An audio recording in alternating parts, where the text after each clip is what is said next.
Hi, Jeff Munn, Creating Extraordinary Futures. I want to go back to a post that I did. The post was actually sharing a post that Kevin O'Leary, Mr. Wonderful from Shark Tank, posted on his Twitter feed, and some of the blowback around it. I'm going to read the Twitter post. It was, "You may lose your wife, you may lose your dog, your mother may hate you. None of those things matter. What matters is that you achieve success and become free. Then you can do whatever you like." And there was a lot of blowback around this. There were a lot of comments about, well, what about work-life balance? What if your family never sees you? How is that freedom? When I forwarded it, I took a look, kind of stepped way back and said, well, one of the things that you and I have been talking about in these videos is this looking toward the sense of, if you're the one creating the experience, if whatever it is that's looking through your eyes and experiencing your experiences, then creating the stories around that experience, well, you're free to create anything. So the premise is flawed if you are, in fact, already free. And I would argue that it doesn't take much maturity to see that, yeah, money's great, but you don't need, even if you think that money can create freedom, and on one level it can, it's certainly not a huge amount of money that you need to create that sense of freedom. So is it really worth alienating everything in your life in order to create that freedom, so that then you end up having to reconstruct it? Why not just see you're free all along and enjoy yourself and create whatever it is you want to create? And then I was thinking about it from another level, which is, looking at it from the perspective of brain chemistry. And let's assume that we do have this goal for whatever reason. Maybe we think it's going to make us happy. Maybe we're called to it. Maybe we have a sense of mission or purpose around it. And our goal is to create this thing. So the question is, if that is our goal, then is working, in Kevin O'Leary's words, 25 hours a day, 8 days a week, is that the best way to get it? And I'm going to suggest no. And here's why. The taskmaster part of the brain resides in the left hemisphere. So the left hemisphere is the serial processor of the brain. It will take a list of known things to do and figure out the best way to do them, and figure out the quickest way to do them. So if you've got 100 things to do, make your list, set the left hemisphere on it, and it'll stay focused and get them done pretty quickly. Sometimes out of a sense of fear, sometimes out of a sense of achievement, focus, what have you.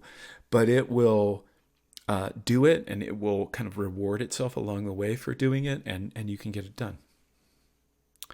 But the right hemisphere of the brain is the one that's constantly stepping back and seeing the big picture, seeing how things fit together, creating theories of how the world works, or how your problem works, or what's the best way to think about it, or what is the problem really. And the right hemisphere will have insights that will save you days, months, years, that may give you the sense of, oh, I'm actually looking in the wrong direction here. I'm actually not thinking about this right. And if you are 100% locked and loaded in your left hemisphere place, that place of productivity, that place that, productivity is really the only value, right? If you are more productive, you're doing well. If the left hemisphere is turned on in that way, the right hemisphere actually shuts down. And so you never get the opportunity to have that insight that, oh, wait, I may be going about this the wrong way. Oh, wait, what I really want is this, not that. Oh, wait, this is actually more important to me than this. Oh, wait, the way to fulfillment isn't to maximize the amount of money that I have at the cost of everything else. So we need a certain amount of space in our lives to create room for that deeper guidance, that deeper knowing, that insight to come through. And that's what I think the Kevin O'Leary post completely misses. And I am sure that he would say, as an investor, he wants to have that space, that ability to prioritize across different investments, to think about how things fit in, et cetera, et cetera, et cetera.